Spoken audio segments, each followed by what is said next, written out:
멋있게 살아야 될 거 아니에요. 근데 나는 제일 가슴 아픈 우리 자매님들이 어떤 분들이냐면은 자기를 꾸미지 않는 분들이에요. 이쁘게 좀 이쁜 옷도 사 입고 그래야 되는데 생전 아니 자기가 무슨 군인이야?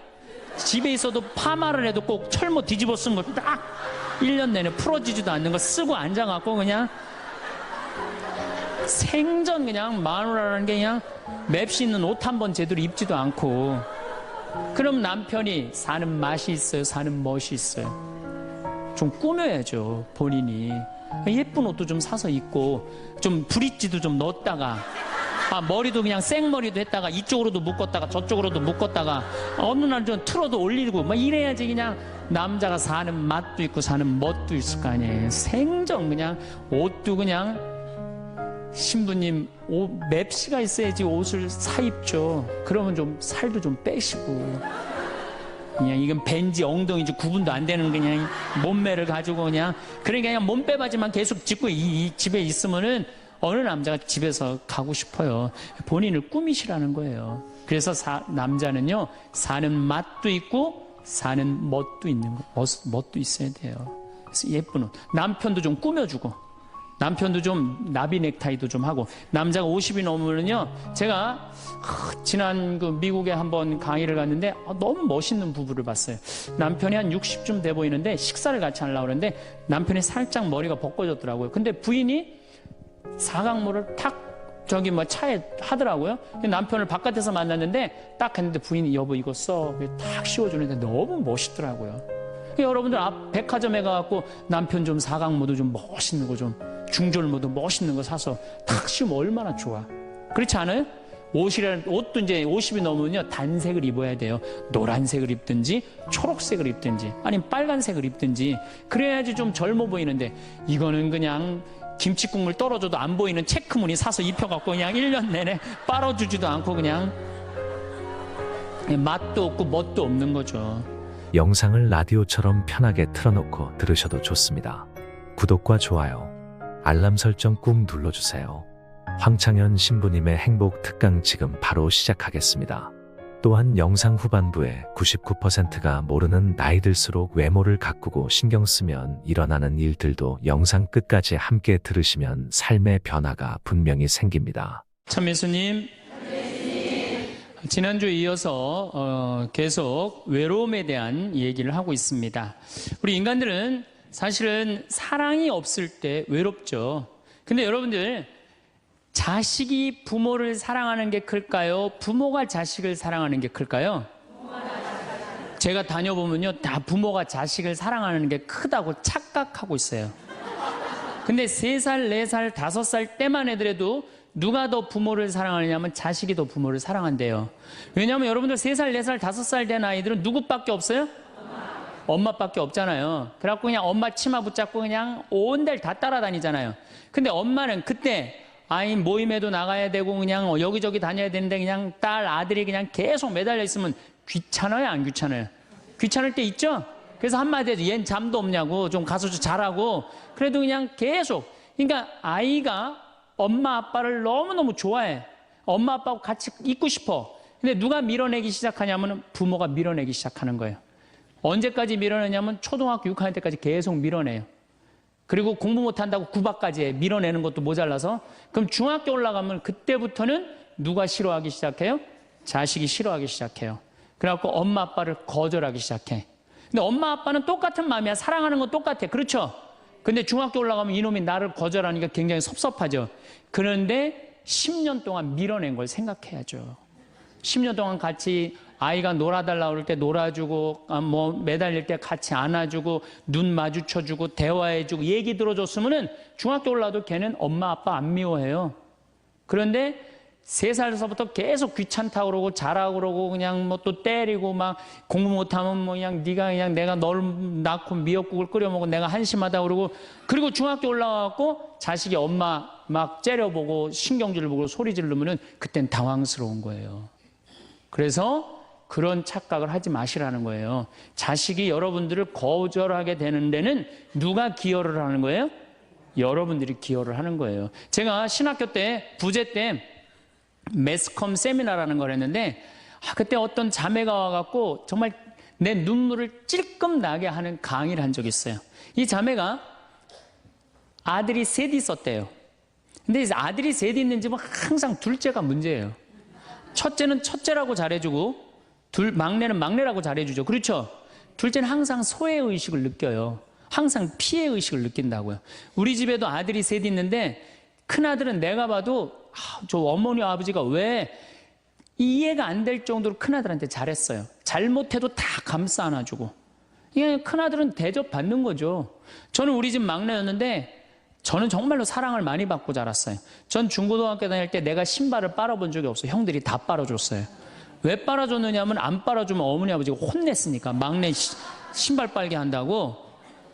그래갖고 그냥 우리 집이 이제 제사를 지내도 우리 집이 이제 아버님이 장손이라 1년에 어렸을 때 13번, 14번 제사를 지냈어요.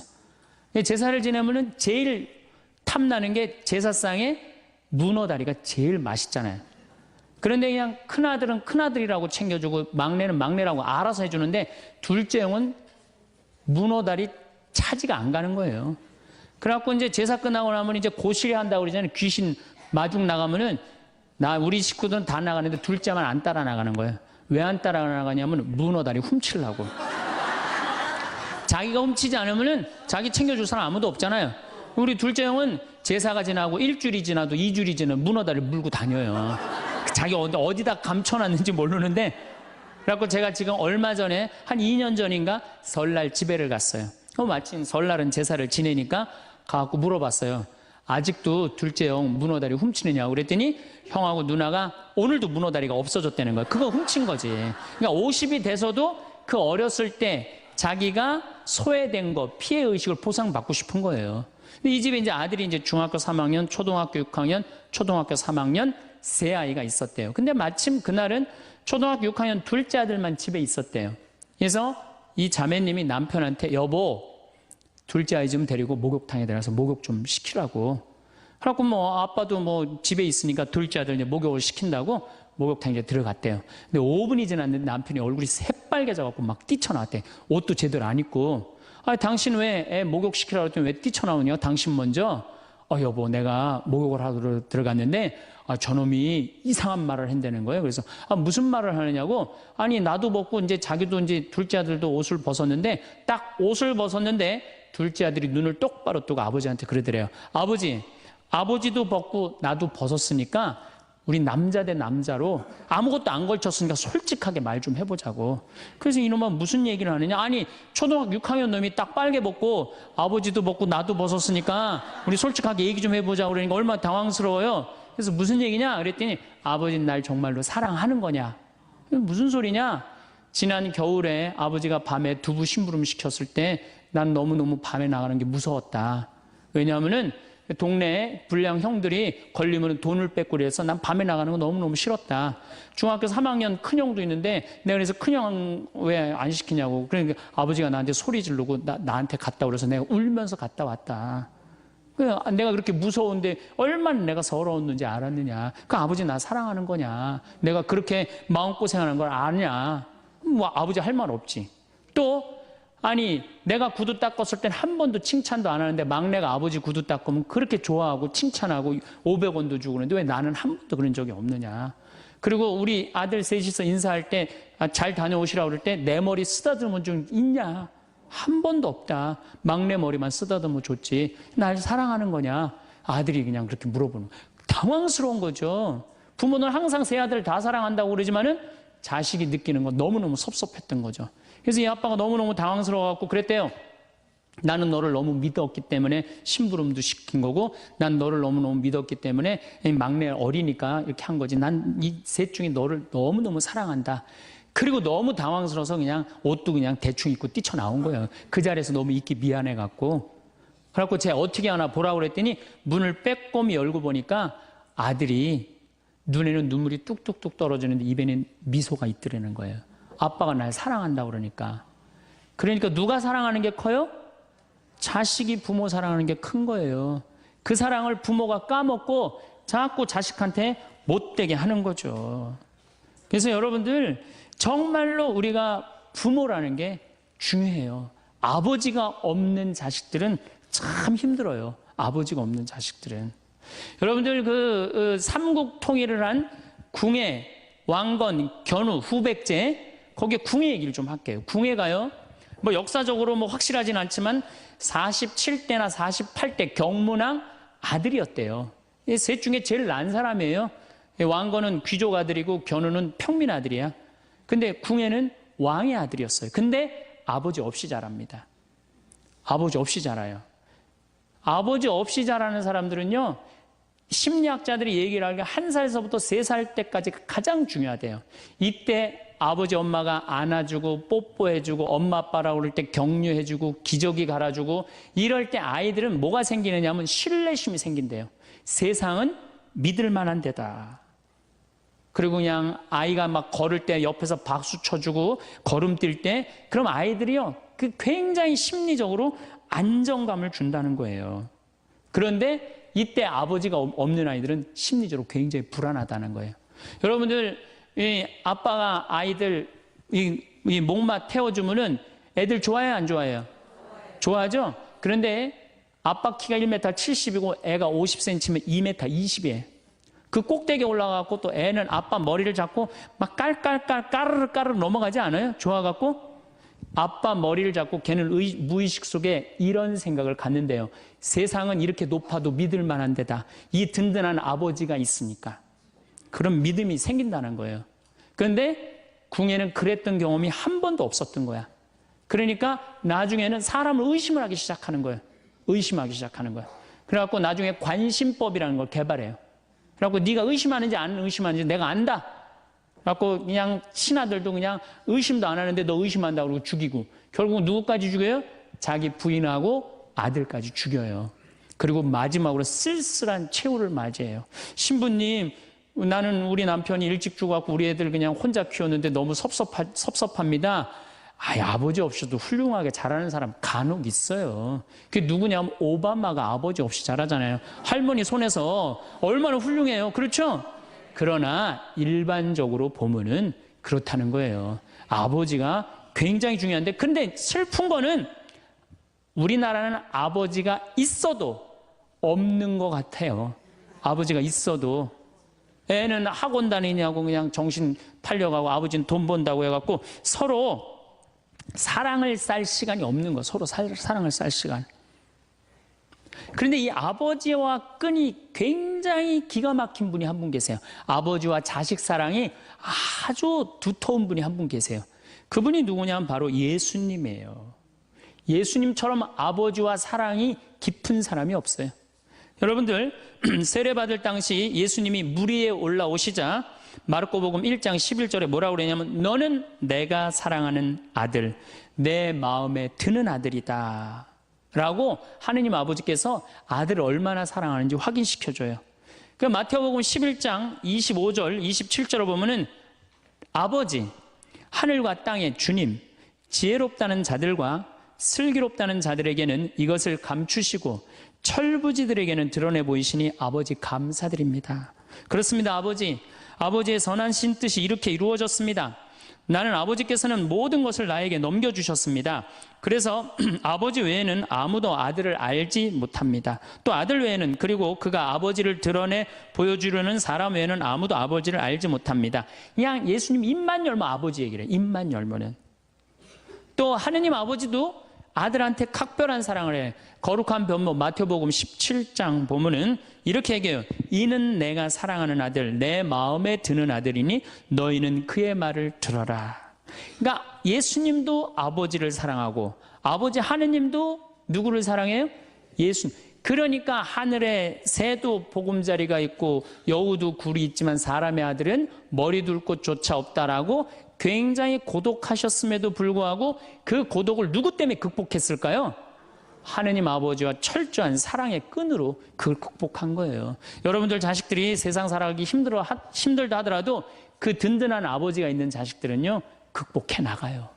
든든한 아버지가 있는 자식들은. 또 요한복음 17장 하느님 아버지와 얼마나 깊은 사랑으로 묶여 있는지 잘 보여주는 구절이 있어요.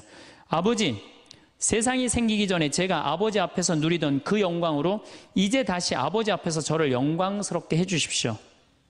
그리고 이어서 이렇게 말씀하십니다.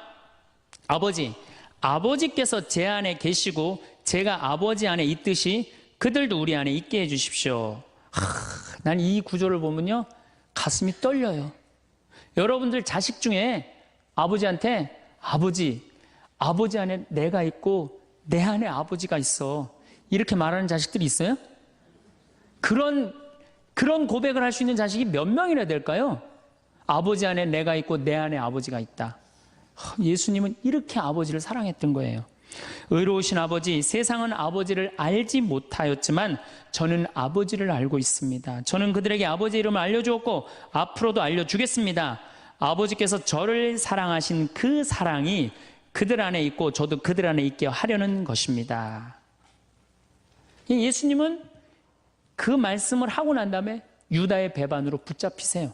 그러니까 예수님은 활동 시작할 때부터 아버지 얘기 시작해갖고 마지막 끝날 때까지 아버지 얘기한 거야. 아버지하고 이야기를 하는 거를 멈추지 않으십니다.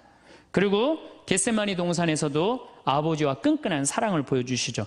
아버지, 하실 수만 있으시면 이 잔이 저를 비껴가게 해주십시오. 그러나 제가 원하는 대로 하지 마시고 아버지께서 원하시는 대로 하십시오. 요새 이런 아들이 어디 있어요? 제 뜻대로 말고 아버지 뜻대로 하세요. 이런 아들이 어디 있어요? 다 내 뜻대로 해달라고 그래요, 엄마 아버지가. 그렇죠? 근데 예수님은 하느님 아버지가 그렇게 기뻤던 거야. 맨 마지막에 아버지, 이 사람들을 용서하여 주십시오. 그리고 마지막으로 이런 말씀을 하십니다. 아버지, 제 영혼을 아버지 손에 맡깁니다. 그러니까 이 아버지와 철저한 끈으로 묶여 있었던 예수님은 그 마지막 제자들이 다 버리고 도망갔어도 그 아버지에 대한 사랑, 내 안에 아버지가 있고 아버지 안에 내가 있다는 그 기가 막힌 사랑으로 극복하시고 인류 구원의 문을 여신 거예요. 그렇다면 우리나라 아버지들도 이런 아버지가 돼야지.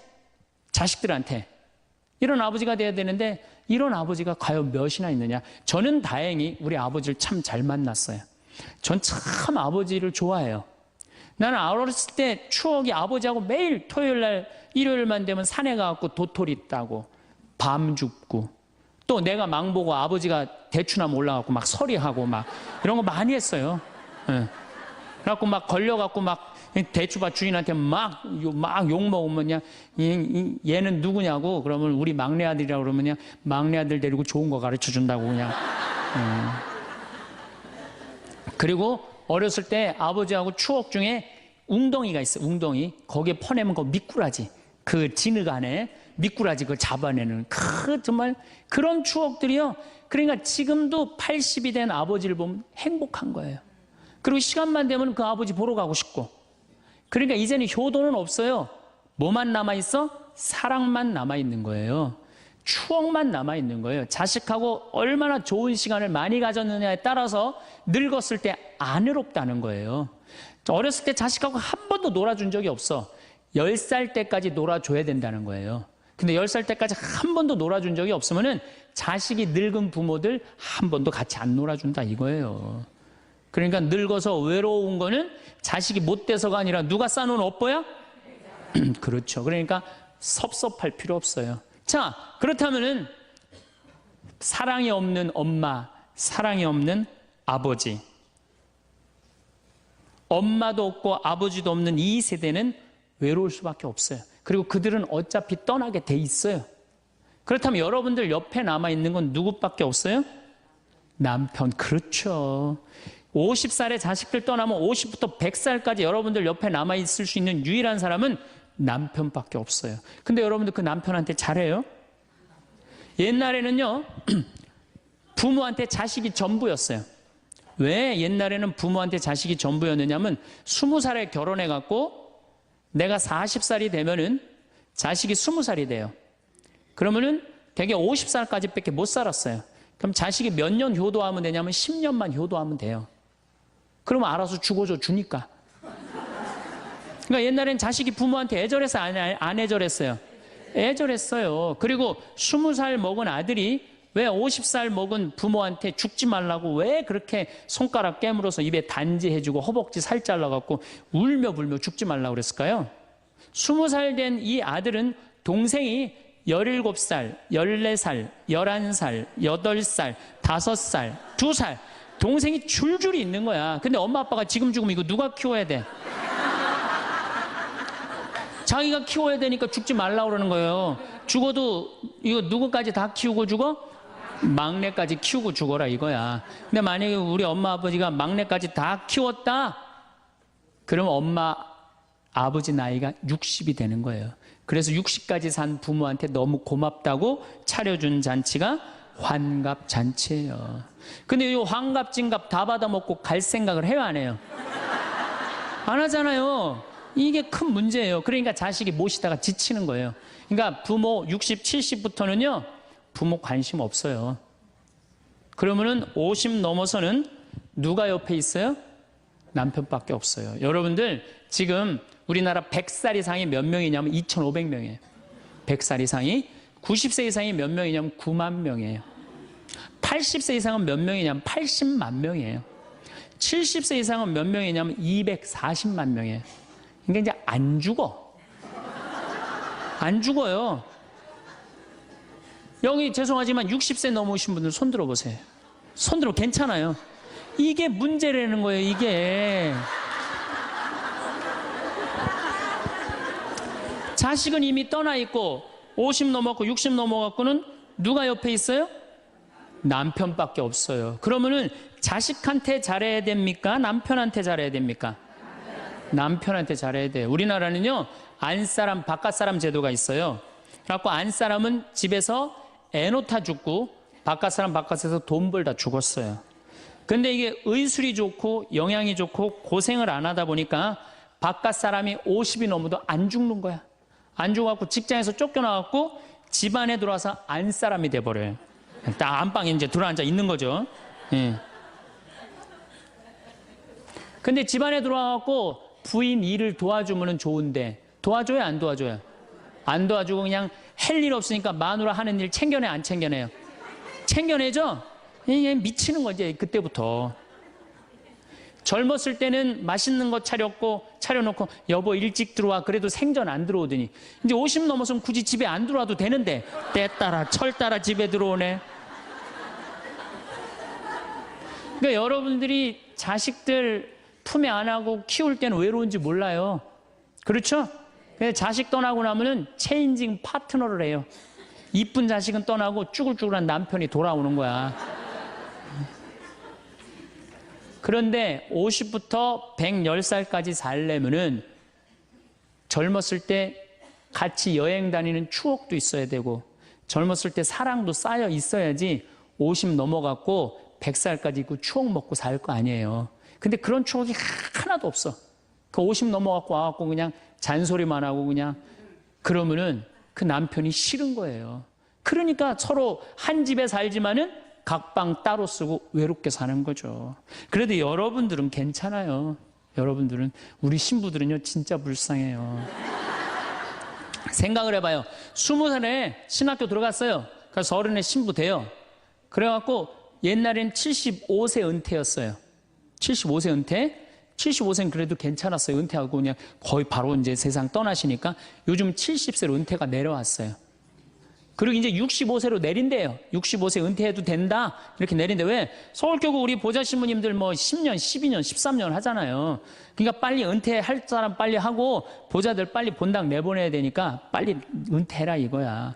그러면은 65세부터 은퇴해갖고 우리 부관장 신부는 110살까지 산단 말이야.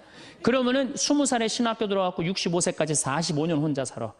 그래갖고 65세 은퇴해갖고 110살까지 또 혼자 살아. 45년, 90년 혼자 사는 거야. 그래서 나는 우리 신부님들 은퇴시키는 거 반대하는 신부예요. 65세 은퇴시켜갖고 다시 보좌 신부로 발령을 내라. 보좌 신부로 발령을 내갖고 아니 고해성사 듣게 하면 되잖아요. 아 얼마나 여러분들 속에 있는 얘기하고 싶은 거 많아요. 그렇죠? 아 그럼 고해성사 듣게 하고 또 굳이 신부님들 65세 넘어가고 강론 안 해도 돼요. 미사 없는 강론하게 하면 되잖아. 강론하라 그러면 또 한 소리 또 하고 그러실 수 있으니까 얼마나 좋아. 차라리 65세에 은퇴시킬 거면 아예 60에 은퇴를 시켜서 장가를 그냥 보내라. 늙어선 좀 안 해롭게. 농담이에요, 농담. 우리보다는 여러분들이 훨씬 덜 외롭다는 거예요. 그렇지 않아요? 여러분들 남편도 있고 자식도 있고 손자도 있잖아요. 그러면 그 소중한 사람들한테 사랑하면서 살아야지. 우린 사랑할 사람도 없는데 여러분 사랑할 사람이 있잖아요. 그럼 조금만 내가 잘하면 되는데 그게 안 되는 거예요. 우리나라 여자들이요, 이 세상이 너무너무 여자 살기 좋은 세상이 돼갖고 여자들이 지금 뭐가 뭔지도 모르고 살아요. 집에서 남편들, 여러분들 남편들이 200만 원, 300만 원 벌어갖고 돈 갖다 주잖아요.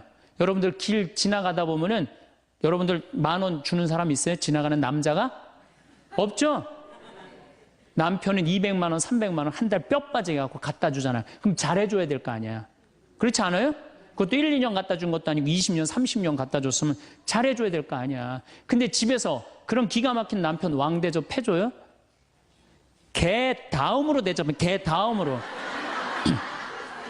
집에 마누라 자식 먹여 살린다고 이마가 땅바닥에 닿도록 인사하고 다니는 거예요. 여러분들 남편들 다 나가면 그래요. 그럼 집에서 왕대접 해줘야 될 거 아니야.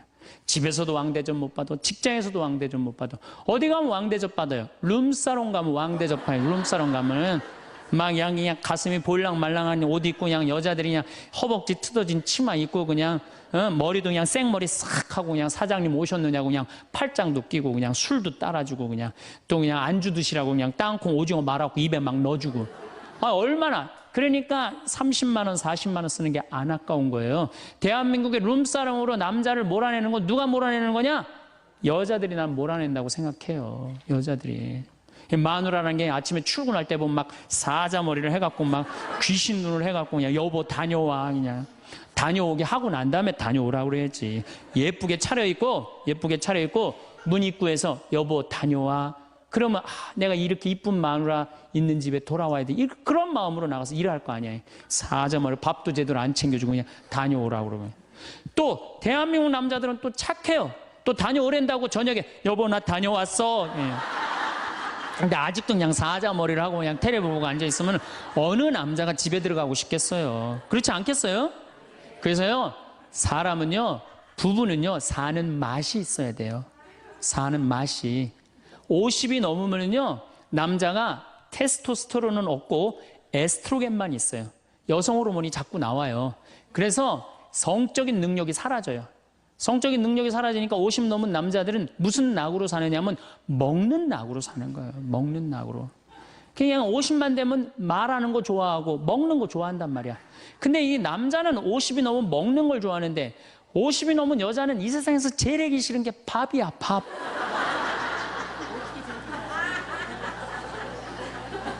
그러니까 그냥 둘이 사는데 왜 김치찌개를 끓여도 한솥 끓여. 그냥 하기 싫으니까 귀찮으니까 한솥 끓여갖고 그냥 다음날 아침에 그냥 그거 졸여갖고 아침상에 올려놓고 그냥 저녁에 이제 여보 나 저녁 집에 가서 먹을게 그러면 또 그거 볶아갖고 저녁상에 또 올려놓고 좀 회도 떠갖고 예? 여기 가깝잖아요. 회시장 가갖고 우럭 회 맛있잖아요. 매운탕도 떠갖고 소주도 한 병 사고 그래갖고 그냥 허벅지 트어진 치마 이브닝 드레스도 하나 딱 입고 저녁에 남편 들어오면 여보 이거 내가 한 거야 딱 술 따라주면 남자가 얼마나 살맛이 나요. 사는 맛 나지 않겠어요? 예, 좀 신선로도 좀 해갖고 탁 하고 짜장면도 좀 만들어주고 베트남 국수도 좀 해서 주고 요즘 뭐 또 순대 또 그냥 유명한 데 많잖아요. 전화하면 택배로 다 보내주잖아요. 순대도 탁 썰어갖고 그냥 간 썰어갖고 그냥 소주 한 잔 탁 하고 신부님 무슨 돈으로 그런 걸 합니까? 애 휴학시키고 자식은 무슨 자식이야. 지금 누구밖에 없어요? 부부밖에 없어요. 애 휴학시키고 그렇게 하세요. 신부님 난 휴학시킬 자식이 없는데 집 잡혀요. 나이 드신 분들은 은행에 가고 집 잡혀가고 다 쓰세요. 자식 물려줄 생각하지 말고. 예. 그래야지 사는 맛으로 사는 거 아니에요. 그리고 부부는 사는 맛으로도 살아야지만 사는 멋으로도 살아야 돼. 사는 멋이 있다. 멋있게 살아야 될 거 아니에요. 근데 나는 제일 가슴 아픈 우리 자매님들이 어떤 분들이냐면은 자기를 꾸미지 않는 분들이에요. 이쁘게 좀 이쁜 옷도 사 입고 그래야 되는데 생전 자기가 무슨 군인이야? 집에 있어도 파마를 해도 꼭 철모 뒤집어 쓴 걸 딱 1년 내내 풀어지지도 않는 거 쓰고 앉아갖고 그냥 생전 그냥 마누라라는 게 그냥 맵시 있는 옷 한 번 제대로 입지도 않고. 그럼 남편이 사는 맛이 있어요? 사는 멋이 있어요? 좀 꾸며야죠, 본인이.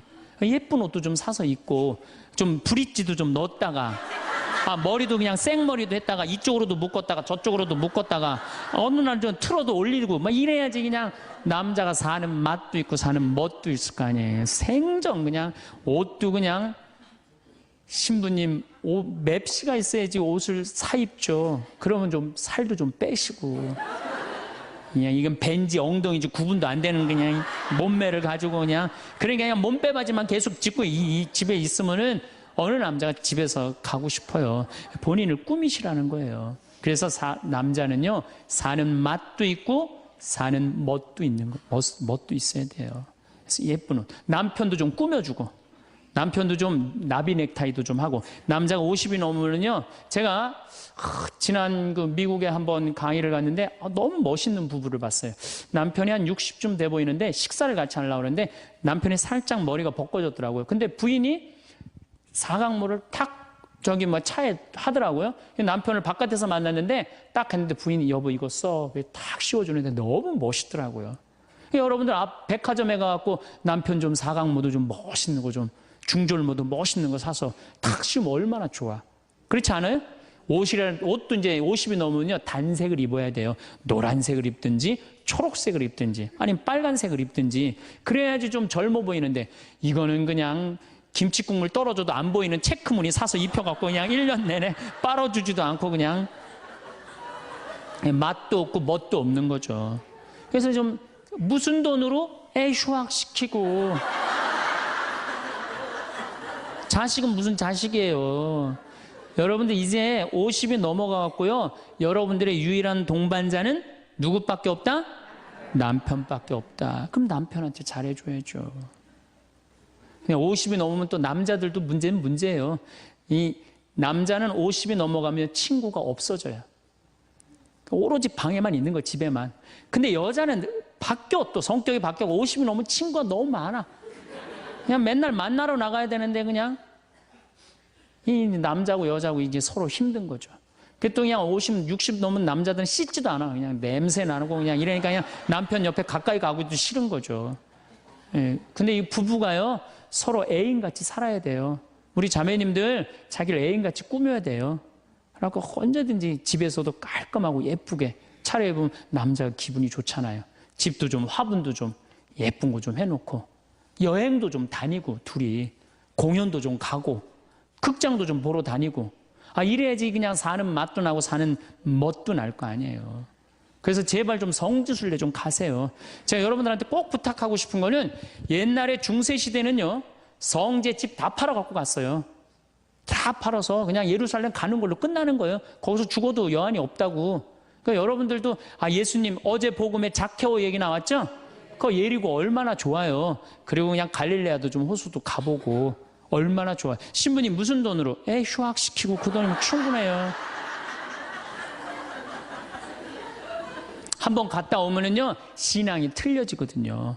성주순례도 가고. 제가 지난 9월인가 작년 9월에 성주순례를 한 40분 하고 갔다 왔는데, 어떤 형제님이 70 먹은 형제님이 기가 막힌 말씀을 하시더라고요. 무슨 말씀을 하시냐면은, 내 강의를 듣고 집을 잡혀서 왔대요. 근데 가만히 생각을 해보니까 집은 은행에 잡히면 대출을 해준대요. 은행에 잡히면 대출해주잖아요. 근데 나이는 대출해주는 데가 아무 데도 없대요.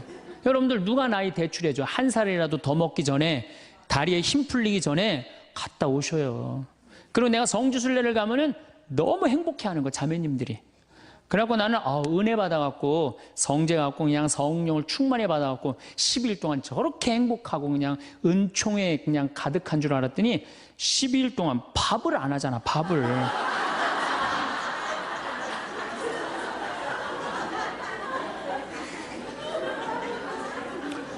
남편 부부는 맛도 있고 멋도 있어야 되지만 기도 살려줘야 돼. 남편 기도 살려줘야 돼요. 50이 넘어갖고 남편 기 살려줄 사람이 직장에서 기가 살겠어요? 사회에서 기가 살겠어요? 본인이 기가 살겠어요. 유일하게 기 살려줄 수 있는 사람은 누구밖에 없어요? 부인밖에 없어요. 부부가 50이 넘으면요, 자식들 떠나고 둘만 덩그랗게 집에 남아서 50년을 같이 살아야 돼요. 말을 정말로 남편 즐거운 말, 남편 좋은 말, 우리 남편 아직도 알통 튼튼하다, 우리 남편 아직도 어깨가 그냥 대유평 평야 같다, 이런 말 해주는 게 중요한 거예요. 그런데 그냥 말을 진짜 못해. 내가 2000년 역사상 말 진짜 못하는 놈 한 놈 알고 있어요.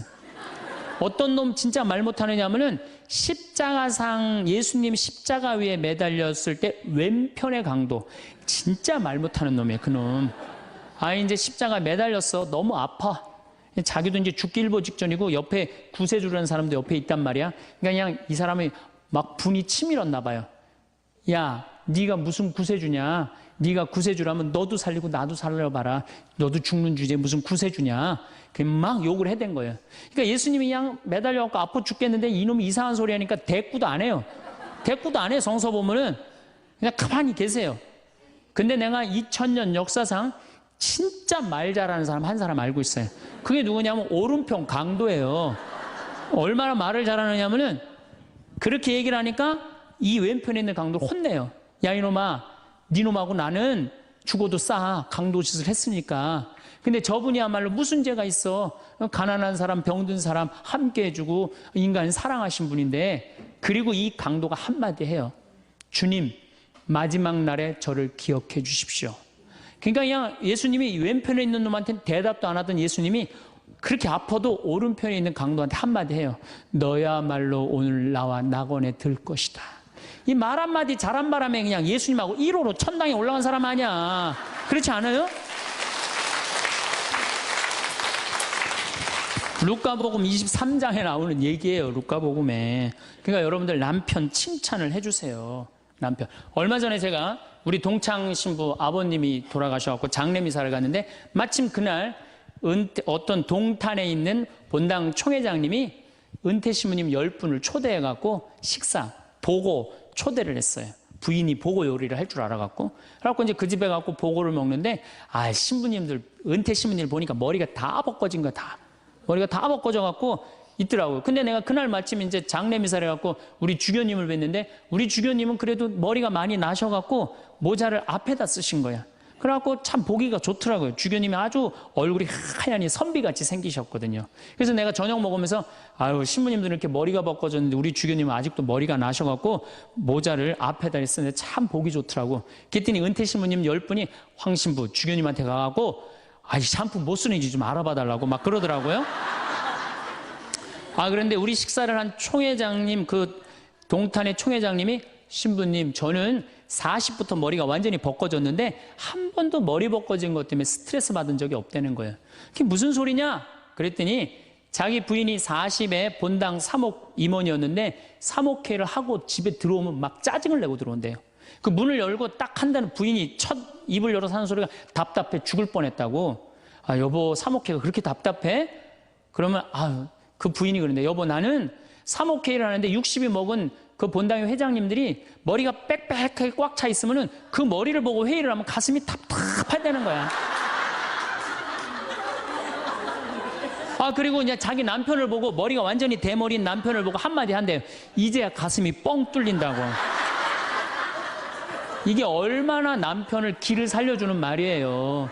그렇지 않아요? 그러니까 여자는 맛도 있고 멋도 있고 누구 기도 살려줘? 남편 기도 살려줘야 되는 거예요. 부처님은요 7종류의 아내가 있다고 그래요. 첫째, 남편을 죽이는 아내가 있대요. 더러운 마음을 가지고 남편에 대한 사랑이 없고 남편을 업신여기는 아내.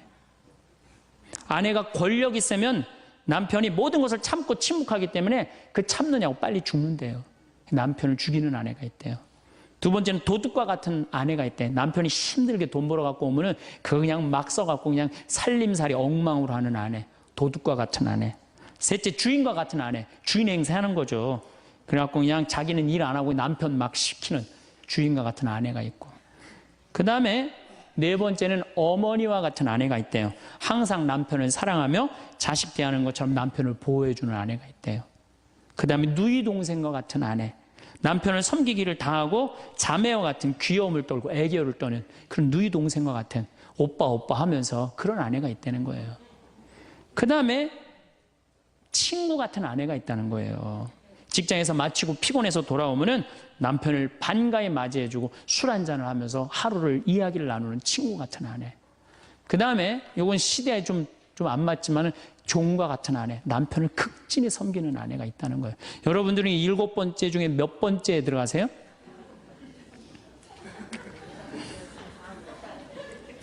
아무것도 아니에요? 이 7번째 아무것도 아니면 큰일인데.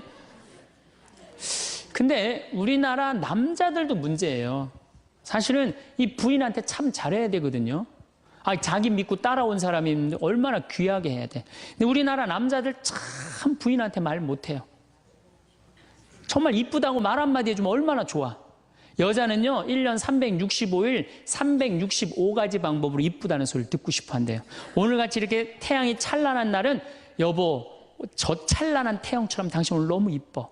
그리고 비가 촉촉하게 오면 여보 당신 촉촉한 비처럼 이뻐. 어떤 방법을 써서라도 이쁘다는 말하면 여자는 행복하다는 거예요. 그리고 요리를 해주면 맛있다고 먹으면은 김치찌개 이렇게 맛있는 김치찌개 먹을 수 있는 사람은 세상은 나 하나밖에 없다고. 이렇게 정말로 이런 말을 해줘야 되는데 생전 뭐 맛있다 맛없다 그런 말 안 하면은 여자가 밥할 맛 나겠어요? 안 나죠? 그럼요. 그리고 한 30년 밥 얻어먹었으면 이제 설거지는 해야지. 그렇게 얻어먹었으면 설거지는 해야지. 양심 있는 거 아니야? 그렇지 않아요? 여자는 언제 행복하냐면 남편이 자기 살림을 도와줄 때 행복하다고 그러더라고요. 내 얘기를 듣고 어떤 형제님이 17년 동안 설거지할 생각을 한 번도 안 했대. 17년 동안. 그래갖고 이제 내 얘기를 듣고 이제 자기도 이제 해봐야 되겠다. 그렇게 생각을 하고 저녁에 여보 당신 반찬하냐고 애쓰고 밥하냐고 애썼으니까 내가 설거지 해줄게. 앉아서 텔레비 봐. 그랬더니 부인이 그러더래요. 2번 청소하게 하지 설거지하게 하지 말고 그냥 가만히 있으라고 그러더래요. 그래서 이 남편이 그랬대요. 아니야, 내가 오늘 해보고 싶어서 그래. 그리고 설거지를 했대요. 그리고 이제 그 형제는 미사 해설하러 성당에 갔는데 메시지가 왔대요. 여보, 나는 오늘 당신이 한 설거지 지금 다시 하고 있어. 하지만은 오늘처럼 행복한 날은 없어. 17년 결혼 생활 중에 오늘처럼 행복한 날은 없어. 고마워. 내 살림살이를 도와줘서. 그 메시지를 형제님이 나한테 보냈어요. 신부님, 요 조그만 거 이렇게 행복할 수 있는데 내가 왜 이제까지 안 했는지 모르겠다고. 그러니까 우리 정말 부인한테, 정말로 자매님들한테 서비스 해줘야 돼. 이제는 서로를 사랑해야 돼요. 서로를 사랑하고 아껴줘야 돼요. 근데 우리나라 남자들이 얼마나 말을 못하냐면 이게 진짜로 있었던 일이에요. 65살 먹은 형제님이 꿈을 잘 꾼 거야. 그래갖고 로또를 산 거야, 금요일 날. 그래갖고 그냥 가슴이 부푸른 거야. 왜 부인한테 막 자랑을 한 거야. 내가 꿈을 꿨는데 이번 된다. 그리고 보통 꿈이 아니다. 막 돼지가 막 수천 마리 왔다 갔다 한 꿈을 꿨는지. 그래갖고 그냥 막 들떠 있는 거야. 그러니까 부인이 콧소리로 한마디 한 거야. 여보, 그 로또 되면 당신 그 돈 뭐 할 거야? 그랬더니 남자가 정색을 하고 그러더래요. 내가 이 로또 되면은 온 세상 사람한테 다 나눠줘도 당신한테는 한 푼도 안 줄 거야. 아니 아직 된 로또도 아닌데 당첨되고 난 다음에 그러면 몰라도 당첨도 안 됐는데 그냥 이렇게 말하면 얼마나 좋아요. 여보, 당신 평생 나한테 시집 와갖고 고생만 했는데 내가 로또 되면 내가 당신 다 줄게. 쓰고 싶은 대로 다 써. 아니 당첨도 안 된 로또인데 그렇게 말하면 얼마나 기분이라도 좋아요. 근데 그냥 내가 온 세상 사람한테 다 나눠줘도 당신한테 한 푼도 안 줄 거야. 이게 할 말이에요. 근데 우리나라 남자들이 이런다고요. 다른 형제님들이 마누라 너무너무 이쁘고 좋겠다고 살아봐라야 눈 한번 하얗게 뜨고 하면 그런 독사가 없다. 이런 말 해야 되면은 우리 마누라는 얼굴만 이쁜 게 아니라 마음은 비단이야. 기분이 얼마나 좋아요. 참 고운 말을 못하는 거야. 그냥 온 세상 사람한테 다 나눠줘도 당신한테는 한 푼도 안 준다. 그러니까 이 부인이 너무 열받아갖고 한 달 반 동안 밥을 안 해줬대요. 그리고 진짜 무서운 건 집안에서 폭력이에요. 폭력. 더욱이 남자가 여자를 때리는 건 있을 수 없는 일이에요. 부부가요 때린다는 건 있으면 안 돼요. 아니 여자가 남편한테 결혼을 할 때는 이 험난한 세상 저 힘 있는 남자한테 보호받고 싶어서 결혼하는 거 아니에요? 그렇지 않아요 보통? 그런데 그 남편이 자기를 때린다고 생각하면요, 이건 치욕이에요, 여자한테는. 그래서 남자가 여자를 때리면 안 돼요. 정말로 이것도 진짜 있었던 일인데 70이 다 돼가는 할머니인데 평생 남편한테 맞으면서 살았대요. 그런데 또 친구 하나가 평생 남편한테 둘이 이제 할머니가 이제 둘이 친구야. 서로 맞고 살아갖고. 근데 그 평생 맞은 할머니가 하루는 이 친구 할머니한테 전화를 한 거야. 막 웃으면서 전화했대. 너 뭐가 이렇게 좋아갖고 전화했냐? 그랬더니 우리 남편이 이번에 병원에 갔는데 글쎄 3개월밖에 못 산다고. 나 지금 입을 뒤집어 쓰고 지금 웃으면서 너한테 전화하는 거라고. 이건 너무 불행하지 않아요? 너무 불행하지 않아요? 정말로 자기 부인 아파서 죽는데 따라 죽는 남편도 있는데 이게 그냥 자기 남편 3개월밖에 안 산다고 이불을 뒤집어 쓰고 막 웃으면서 그냥 전화를 할 정도면 이건 같이 살지 말아야지. 그렇죠? 그러니까 여러분들 남편한테 잘하세요. 또 여기 있는 우리 형제님들 누구한테 잘해요? 그래도 나이 먹어갖고요. 여러분들 지금 신부님 난 도저히 우리 남편하고 못 살 거예요. 지금 바꿔봐야 거기서 거기에요. 지금 바꿔봐야. 자, 남자하고 여자하고 얼마나 서로를 이해를 못하느냐 하면은 남자는 하루에 2,000마디만 하면은 말 끝난대요. 근데 여자는 하루에 6,000마디를 해야 된대요. 그러니까 여자가 훨씬 말이 많은 거죠. 남자는 직장에 갔다 오면 할 말 끝난 거예요. 집에 할 말이 아무것도 없는 2,000마디 이미 다 했는데 할 말. 남자로 사람으로서 할 말 끝났는데 뉴욕의 게리 머카스라는 교수가 이 통계를 냈어요. 그래갖고 여자는 남자가 남편이 집에 들어올 때만 기다리는 거야. 뭐 이웃집 아줌마 얘기도 하고 싶고 본당시 뭐 욕도 하고 싶고 막 그래갖고 기다리고 있는데 남편이 들어와서 여보, 그 집 남편은 그렇게 힘들게 돈을 버는데 여자는 맨날 찜질방 다니고 그냥 밍크코트 입고 다니고 정신 나간 여자라고. 그럼 남편은 할 얘기가 없는 거야. 쓸데없는 소리 하지 말고 밥이나 내놓으라고. 그럼 여자 미치는 거예요. 진짜 괜찮은 남자들은 어떤 남자들이냐면은 그래 여보? 그럼 안 되지. 부인이 살림을 잘 살아야지. 남자가 그렇게 고생을 하는데 추임새를 넣어주고 속으로 외우세요. 500마디, 1000마디, 2000마디. 그래갖고 딱 속으로 4000마디 딱 끝나면 여보 이제 자자. 이래야지 이 남자는 후환이 없는 남편이에요. 여자 말을 들어줘야 돼요. 그래서 남자하고 여자하고 틀린 점이 이거야. 반대로 우리 자매님들은 여자는 흥분을 하면 5분이면 흥분이 끝난대요. 그래갖고 막 장보러 들어와갖고 막 욕을 5분만 하면은 아무 일도 없었던 듯이 부엌에 들어가고 콩나물도 따고 멸치 대가리도 딴대요. 아무 일도 없었던 듯이. 근데 남자는 5분 동안 바가지 긁을 동안 가만히 있는데요. 5분 지나면 그때부터 승질이 나기 시작한대. 근데 남자는 한번 승질이 나면 최소한 30분은 성질을 내야 된대. 그래갖고 5분 지나고 나가고 그때부터 여자는 마음이 착 가라앉은 상태에서 저녁 준비를 하는데 그때부터 남자는 거실에서 소리 지르는 거야. 내가 말이야 뭘 잘못했다고 네가 맨날 그러냐고 막 소리 지르면 마음이 가라앉은 여자가 나와서 남자 불을 질러요. 속에다가 뭐라고 그러냐면 당신은 말만 하면 이렇게 성질을 내고 그러느냐고. 자기는 이미 다 흥분 가라앉은 상태에서 막 성질 내는 남편한테 불은 자기가 질러놓고. 그러면 안 된다는 얘기죠. 30분 동안 길길이 뛰게 놔두란 얘기예요. 승질을 건드려 놨으면은. 어쨌든 우리가 이 인생을 외롭게 살고 싶지 않다면은 부부가 사랑하는 수밖에 없어요. 그래야만이 우리 인생이 풍요로워요. 더욱이 여러분들 노년 50년 60년 부부밖에 없어요. 훈련하면 된대요. 그 부부 사랑 훈련하는 그 많은 책자를 읽어보면요, 그 서로 훈련이 안 돼 있어서 그렇지 훈련하면 서로 사랑한대요. 그리고 외롭지 않다는 거예요. 인간은 사랑이 부족할 때 보통 외로움을 느끼죠. 사랑의 부재가 외로움의 근본 원인이라 할 수 있습니다. 일반적으로 부모의 사랑이 더 크다고 여겨지지만 실제로 어린 자녀들이 부모에게 갖는 애착은 우리가 생각하는 것 이상으로 더 큽니다. 어린 시절 자녀들은 부모에 대해 강한 의존과 깊은 애정을 보여줍니다.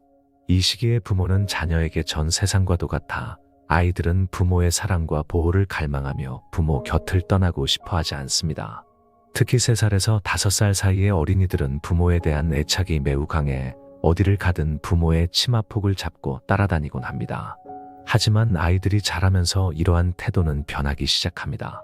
초등학교를 마치고 중학교에 들어가면서부터 자녀들은 독립적으로 생각하는 법을 배우기 시작하고 부모에 대한 그들의 태도도 점점 달라집니다.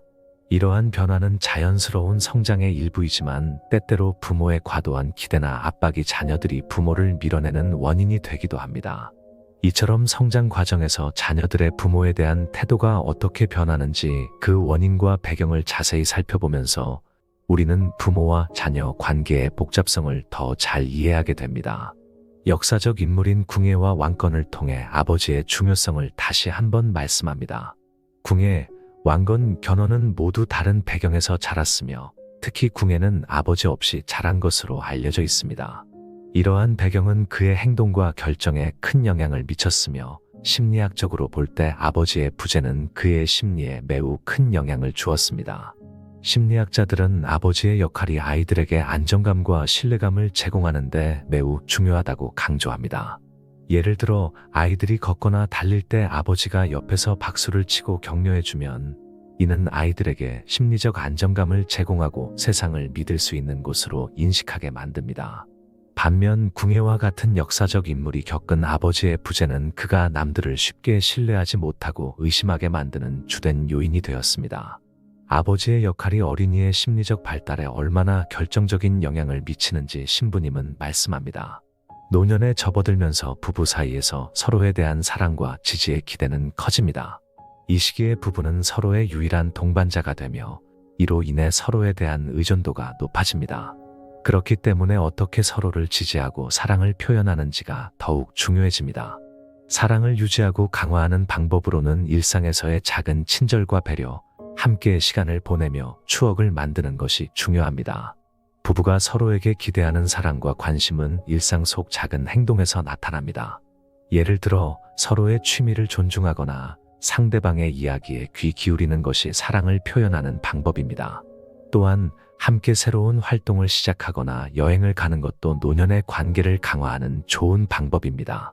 이러한 활동들은 부부가 서로를 더 깊이 이해하고 존중하는 데 도움을 주며 삶의 새로운 측면을 함께 경험하게 합니다. 사랑의 유지와 강화는 특히 노년에 중요합니다. 이는 서로에 대한 깊은 애정과 존중이 필요한 시기이기 때문입니다. 부부가 서로의 감정을 존중하는 방법을 통해 노년을 행복하고 의미 있게 보낼 수 있습니다. 이어서 99%가 모르는 나이 들수록 외모를 가꾸고 신경 쓰면 일어나는 일들에 대해 소개하겠습니다. 아니, 지금 확인을 해봐야 하는 거 아니야? 지금 노인네가 말한다고 무시하는 거야. 여기는 이런 식으로 장사해. 세월이 흘러 나이가 들면 외모가 변하는 것은 당연하기에 외모는 중요하지 않다고 생각하시오. 나 역시 그랬다오. 삶에서 얻어지는 지혜와 그로 인해 다져진 인격은 외적인 아름다움에서 나오는 것이 아니라 내면의 아름다움에서 나오는 것이기에 내면의 아름다움이 더 중요하다고 생각하였다오. 살면서 단 한 번도 외모로 사람을 판단해 본 적은 없으시오. 생각보다 많은 사람들이 내면의 아름다움이 중요하다는 것을 알면서도 외적인 아름다움을 더 중요하게 생각하오. 그 이유는 처음 만나는 사람에게서 얻을 수 있는 정보는 시각적인 정보와 후각적인 정보로 내면에 대한 정보를 알기까지는 많은 시간이 걸리기 때문이요. 예전에는 돈 많고 지적인 사람들은 어디를 가든 환대를 받던 시절이 있었어. 그런데 지금은 사회적으로도 외모에 대한 관심이 높아지면서 한 사람을 판단함에 있어 내적인 모습보다는 외적인 모습에 비중을 많이 두고 있어. 70대 허성팔 할아버지는 은행에 앉아 있습니다. 그 노인은 저축을 하기 위해서 순서를 기다리며 자리에 앉아 있었습니다. 그 노인의 모습은 누가 봐도 며칠 안 감은 듯 떡진 머리에 옷은 구겨져서 주름이 져 있고 신발은 언제 세탁했는지도 모를 정도로 시커멓고 허리는 구부정하게 굽은 채로 앉아 있었습니다. 옆에 앉아 있는 다른 고객들도 노인의 모습에 잔인상을 찡그리면서 슬금슬금 자리를 옮겨 앉았고 직원들 역시 외적으로 보여지는 노인의 모습을 보고 귀찮은 업무가 될 것이라고 지레짐작으로 본인이 업무 처리를 하지 않으려고 서로 눈치만 살피기 바빴습니다. 노인의 순번이 왔는데도 노인은 귀가 안 들리는지 자신의 차례인지 모르고 가만히 앉아 있었고 그때 청경분이 노인에게 다가가 손에 들린 번호표를 확인하고 어떤 업무를 하실 것인지 물었습니다. 그의 노인은 내가 귀가 어두워서 잘 안 들려요. 조금만 크게 말해 줄 수 있어요? 라고 말했고 청경은 노인을 향해 소리치듯이 큰 소리로 다시 이야기를 하였어요. 그랬더니 노인이 아, 자식들이 용돈하라고 준 돈이 제법 있어서 그냥 통장에 넣어두는 것보다 저축이라도 해놓으면 용돈 정도는 생기지 않을까 해서 왔어요. 이 말을 들은 청경은 곧장 예금 창구로 노인을 안내해 드렸습니다. 청경은 노인에게 들은 이야기를 은행 직원에게 해주었어요. 그런데 은행 직원은 노인이 자리에 앉자마자 불친절하고 날카로운 목소리로 노인을 쳐다도 보지 않고 노인에게 물었습니다. 어서 오세요, 고객님. 통장에 있는 돈 저축하신다고 하셨는데 맞으세요? 은행 직원의 물음에 노인은 아, 저기 미안한데 내가 귀가 잘 안 들려서 그러니 조금만 크게 이야기해주면 고맙겠어요. 노인의 말에 그제서야 노인을 쳐다보면서 큰 소리로 노인에게 다시 저축 얼마나 하실 거예요? 라고 물었습니다. 이는 은행 객장에 앉아있는 고객들이 깜짝 놀라서 쳐다볼 정도로 큰 소리였습니다.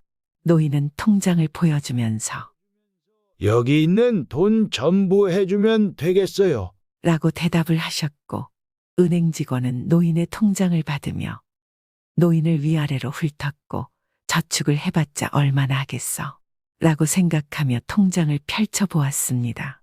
통장의 잔액을 확인한 직원은 깜짝 놀랐습니다. 통장에는 1억이 넘는 돈이 들어있었고 또 다른 저축 통장에는 더 많은 금액들이 들어있었습니다.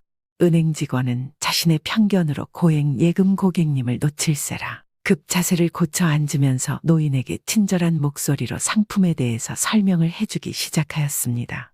반면 또래의 다른 노인은 다림질 되어 있는 셔츠와 바지의 머리도 정갈하게 한쪽으로 빗어 넘겼고 메이커가 아닌 운동화를 신고 있는데도 마치 메이커를 신은 것처럼 보일 정도로 노인에게서 귀티가 느껴졌습니다.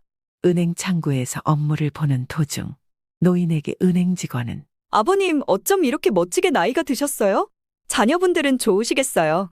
이렇게 멋진 분이 아버지라서 저도 나중에 아버님처럼 나이 먹고 싶은데 혹시 비결이 따로 있으신 거예요? 그럼 저한테도 알려주세요. 라면서 누가 시키지도 않았는데도 먼저 말을 걸면서 너스레를 떨었습니다. 사람들은 아름다운 것을 동경합니다.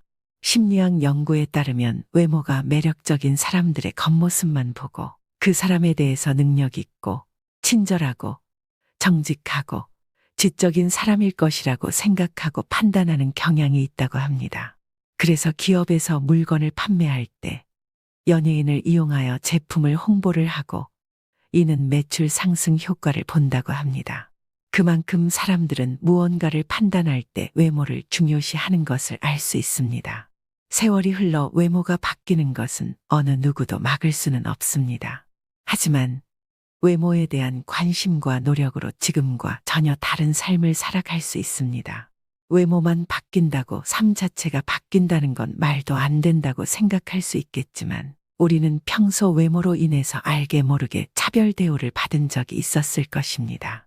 가령 예를 들면 옷을 사려고 매장을 들어갔는데 가까이 오지 않고 대면대면 하면서 응대하는 점원, 길 걷다가 실수로 부딪혔을 때 온통 짜증이 섞여 있는 표정의 젊은이, 놀이터에서 놀고 있는 아이가 귀여워서 머리라도 쓰다듬어주면 더러운 손으로 만지기라도 하면 정색하는 애기 엄마 등이 있습니다. 물론 모든 사람들이 다 그런 것은 아닙니다. 하지만 나 자신부터도 외모가 지저분한 사람이 다가온다면 결코 친절하게 대하지는 않을 것입니다. 하지만 어떤 이들은 그깟 외모 가꾸는 게 뭐가 그렇게 중요하고 뭐가 그렇게 어렵냐고 쉽게 이야기할 것입니다.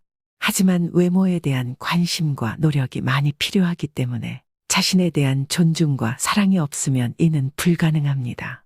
단정하고 깔끔한 옷차림과 깨끗한 머리 모양 역시 자신에 대한 시간 투자가 있어야 가능합니다. 자신을 가꾸지 않는 사람은 다른 사람 눈에는 게으른 사람으로 밖에 보이지 않을 것입니다. 단순히 남들에게 잘 보이기 위해서 외모에 투자를 해야만 하는 것일까요? 그렇지 않습니다. 쇼윈도나 거울 속에 비춰진 자신의 모습을 보면서 세월이 흘러 나이가 들어짐에 따라 점점 변하는 외모와 떨어지는 체력은 당연하다고 생각하면서도 팔자주름, 힘없이 처진 피부, 검버섯과 구부정한 자세 등 속절없이 바뀌는 자신의 모습에서 점점 상실감으로 인해 우울해지곤 합니다. 한 노인은 자신과 비슷한 또래의 연예인이 TV에 나와서 백옥 같은 피부의 매력적인 모습이라도 하고 있으면 못마땅한 듯 쳐다보면서 나는 하루하루 먹고 살기 바빠서 아무것도 하지 못했지만 저 사람들은 저게 일이고 그리고 시간도 많고 돈도 많아서 저렇게 꾸미고 사는 거지. 나도 저 사람들처럼 살았으면 저 사람들보다 100배, 1000배는 더 멋지게 잘 살 수 있어. 라며 이야기를 종종 합니다. 어찌 보면 연예인이니까 관리를 잘해서 매력적인 게 당연한 거라고 이야기할 수 있겠지만 이렇게 말하는 노인은 이미 자신의 외모에 대한 불만으로 자존감이 낮아져 간접적으로 자신의 신세를 한탄한 것입니다. 노인은 오랜만에 친구와 식사하기로 약속을 하여 식당으로 갔습니다. 노인은 머리는 아침에 자다 일어나서 나온 듯 부스스하였고 배는 남산만하게 뿔뚝 솟아올라 있었습니다. 얼굴에는 팔자주름이 깊게 파였고 심술보처럼 얼굴살은 처져 있었습니다. 노인은 평소 털털한 성격 탓에 젊어서부터 거치장하는 것을 별로 좋아하지 않았고 편한 옷만 주로 입고 다녔습니다. 그의 반면 노인의 친구는 오랜 세월 사업을 해왔기에 항상 깔끔하고 단정했습니다. 그런 모습의 노인은 친구에게 매번 기생오라비도 아니고 그렇게 꾸미면 뭐가 좋다고 그러냐고 핀잔을 주기도 했지만 노인은 친구의 모습을 보면서 어느 순간부터 자신도 모르게 친구와 자신을 비교하게 되었습니다. 두 노인은 약속된 식당에서 만나 식사를 하려고 식당 안으로 들어가니 이미 자리가 꽉 찬 상태였습니다. 식당 점원은 두 노인에게 손님이 많으니 순번표를 주면서 고객님, 지금은 자리가 없어서 조금 기다리셔야 해요. 지금 고객님 앞으로 대기 고객님이 2팀 정도 있으신데 기다리시겠어요? 라는 물음에 노인은 아니 무슨 밥 먹는 걸 줄을 서서 먹어. 안 먹고 말지 헤이. 이라며 짜증 섞인 말투로 이야기했고 노인의 친구는 이 사람아, 이 시간에는 어딜 가든 이렇게 사람이 많은 시간일세. 그리 오래 기다리지도 않을 것 같으니 우리 밖에서 이야기 나누면서 기다려봄세. 라고 말을 했습니다. 어쩔 수 없이 노인은 친구 말대로 밖에서 순서가 되기를 기다리면서 이야기를 나누고 있었습니다. 어느덧 앞팀은 모두 식당 안으로 들어갔고 분명 노인의 차례인데 다른 사람들이 먼저 식당으로 들어가는 게 아니겠어요. 노인은 갑자기 화가 나기 시작했습니다.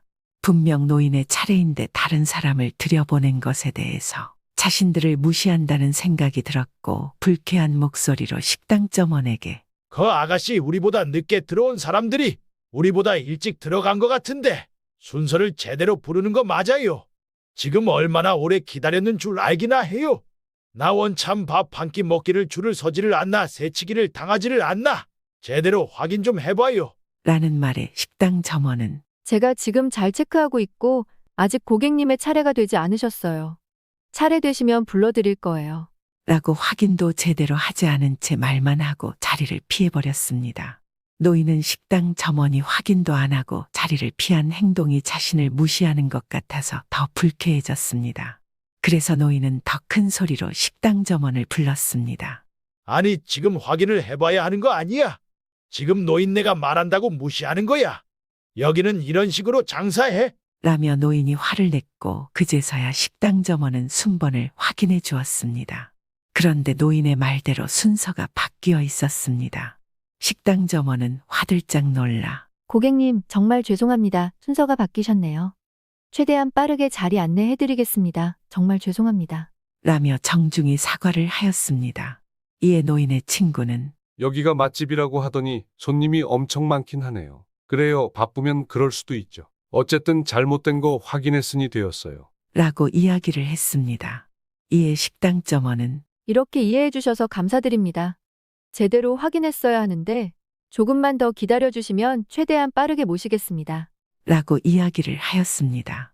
이렇듯 나이가 들수록 외모를 가꿔야 하는 이유는 본인의 젊은 시절과 지금의 모습이 바뀐 것에 대한 상실감으로 이미 자기 자신도 모르게 낮아진 자존감 때문입니다.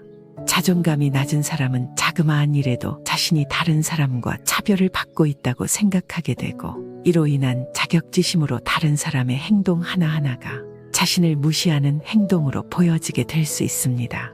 그래서 자신의 행동을 무시를 받지 않기 위해서는 본인의 어투와 표정이 공격적으로 변할 수밖에 없어질 것이고, 이로 인해 작은 일에도 불같이 화를 내는 인색한 사람으로 변해버리는 것입니다. 사람이 인색하게 되면 모든 일에 짜증을 내게 되고 부정적인 사람이 되어버립니다. 이로 인해 주변의 사람들에게 외면을 당하기도 합니다.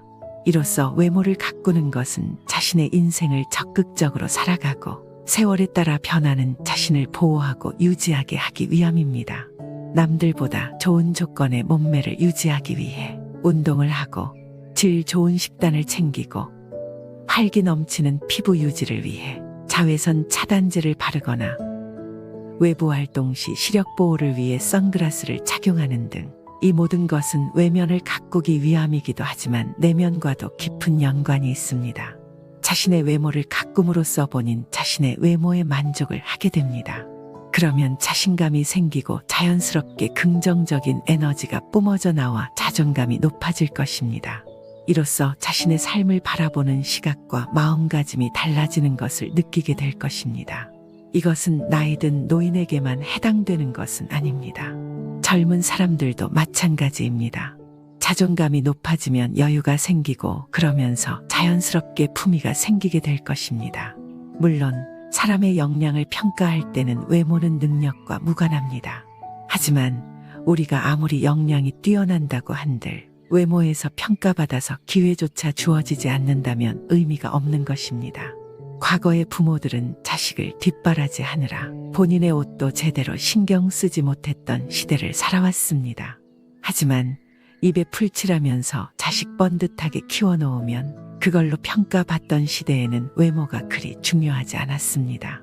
오히려 깊게 패인 주름과 검소한 모습은 마치 당연한 부모님의 모습이기도 했습니다. 하지만 지금은 시대가 바뀌어서 자기를 가꾸는 사람들이 점점 늘어나고 있습니다. 내면도 중요하지만 이제는 외모가 받쳐주지 않는다면 시대에 발맞춰가지 못하는 사람이 되고 마는 것이지요. 요즘의 MZ세대들을 보면 자신의 외모를 가꾸는 것을 소홀히 하지 않는다고 합니다. 일반 유튜브를 보면 본인의 일상과 본인의 모습을 영상에 담아 많이 올리는데 일반인의 모습이 흡사 연예인 같아 보일 정도로 매력이 넘치는 사람들이 많습니다. 그만큼 다들 외모를 잘 가꾸고 있기 때문입니다. 그런데 이 모습은 현재 시대의 노년 세대에도 많은 영향을 주고 있습니다.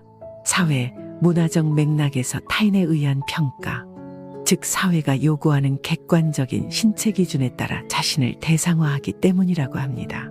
나이가 들어도 외모적으로 타인의 긍정적 평가를 얻기를 바라고 이를 위해서 사회가 요구하는 신체적 기준 및 매력을 유지하기 위해 노력을 많이 한다고 합니다. 병원에 가서 시술을 받는 연령대가 많이 높아지고 젊은이들만 하는 줄 알았던 필라테스나 요가, 헬스장에서도 노인들을 쉽게 찾아볼 수 있게 되었습니다. 이는 사회적이나 심리적 요인에도 작용할 것입니다. 미디어 매체가 발달이 되어서 예전에는 주변에 있는 사람들이 기준의 잣대였지만 지금은 그보다 더 매력적인 사람들을 매체를 통해 알게 되었기에 자신의 기준이 바뀌게 되어 이처럼 잘 가꿔진 외모를 통해 자신감이나 삶의 활력을 높이고자 하는 내적 욕구가 발현된 것입니다. 이렇듯 외모와 내면의 아름다움을 모두 가꾸게 되면 그 사람에게 없었던 귀티가 흐르게 됩니다. 사람들은 돈 많고 좋은 것들을 몸에 두르면 귀티가 나는 것으로 알고 있지만 그것은 부티가 나는 것이고 귀티하고는 다른 것입니다. 귀티가 나는 사람들은 외적으로도 온화한 표정과 서두르지 않는 행동으로 자신을 항상 낮추지 않으면서도 타인을 존중할 줄 더 아는 사람들을 보면 귀티가 흐른다고 느낍니다. 우리가 외모와 내적 아름다움을 가꿔서 귀티가 나는 사람들의 특징을 살펴보면 첫 번째 매사에 차분하고 침착하며 신중하고 공손해집니다. 태도가 서두르지 않고 급하지 않다 보니 어떤 일에도 쉽게 휘둘리지 않게 됩니다. 또한 똑같은 서비스의 가격을 내고도 전혀 다른 제공을 받기도 합니다. 두 번째, 본인 스스로를 낮추지 않습니다. 겸손하지만 본인 스스로를 낮은 위치에 두지 않음으로써 상대에게 죄송하다는 말보다는 감사하다는 말을 많이 하는 편이며 내가 나를 낮추면 상대도 나를 낮추고 무시한 게 되는 것을 알기 때문에 칭찬을 받을 때도 쿠셔너를 이용하여 감사 표현을 하는 여유가 생기게 됩니다. 세 번째, 새로운 것을 학습하고 도전하는 개방적인 태도를 취합니다. 모르는 것을 성급하게 아는 체 하지 않으며 모르는 것을 인정하고 새로운 것에 대해서 개방적으로 배우고자 합니다. 또한 모르는 사람들과도 자연스럽게 어울리게 됩니다. 네 번째, 재정적 울타리가 생깁니다. 노후를 풍족하게 보낼 정도로 돈이 넘쳐나는 것은 아니지만 급할 때 쓸 수 있는 현금 정도는 보유하고 있어 어느 정도 여유롭지만 그렇다고 남들에게 자만하지 않게 됩니다. 다섯 번째, 단정하고 깔끔해집니다. 어디에 있든 어떤 모습이든 그 사람의 모습은 항상 단정하고 깨끗하며 유행을 쫓지 않게 됩니다. 몸에서 안 좋은 냄새가 나지 않으며 몸에 좋은 것을 잘 먹고 꾸준히 운동을 하여 자연스럽고 아름답게 늙게 됩니다. 여섯 번째, 주변 정리정돈이 잘 됩니다. 주변이 지저분한 사람은 아무리 좋은 것을 많이 가지고 있어도 정리정돈을 하지 않아 뒤죽박죽 구석에 박혀 있다면 아무리 좋은 것이라도 하찮게 보이게 됩니다. 반면 하찮은 것들도 정리를 잘해두면 좋은 것으로 보여지게 됩니다. 일곱 번째, 자세. 예절과 매너를 잘 알고 지킵니다. 식사 예절은 물론 기본 예절로 남을 배려하는 행동들을 하게 될 것입니다. 상냥한 말투와 여유로운 행동 등으로 바른 모습으로 보여지게 될 것입니다. 이처럼 외모를 가꿔야 하는 이유는 상당히 다양하게 있습니다. 젊어서는 당연히 젊음에 의해 외모가 빛이 나지만 노년이 되면서 자연스럽게 생기는 신체의 변화를 받아들이면서 외모를 아름답게 가꾸기 시작하신다면 내면의 아름다움은 자연스럽게 만들어지면서 나이가 들어서도 충분히 아름답고 생기 넘치는 삶을 살게 될 것입니다. 나이는 숫자에 불과하다고 하였습니다. 하지만 이 노력이 없다면 나이는 결코 숫자에 불과하지 않게 되는 것입니다. 여러분들도 이제는 나 자신의 행복한 삶을 위해서 외면의 아름다움을 가꿔보시는 것은 어떠세요? 동글동글 콩으로 만든 청국장 동글동글 콩으로 만든 청국장 찌개로도 먹고요 가루는 생수에도 타서 먹어요 우리 모두 건강을 챙겨봐요 생태맘 청국장 동글동글 콩으로 만든 청국장 동글동글 콩으로 만든 청국장 성필립 보생태마을 생태맘장터의 청국장 가루가 유명합니다. 구매하시면 인생 스케치 채널과는 무관하며 성필립 보생태마을의 국내외 비영리 활동에 도움이 됩니다.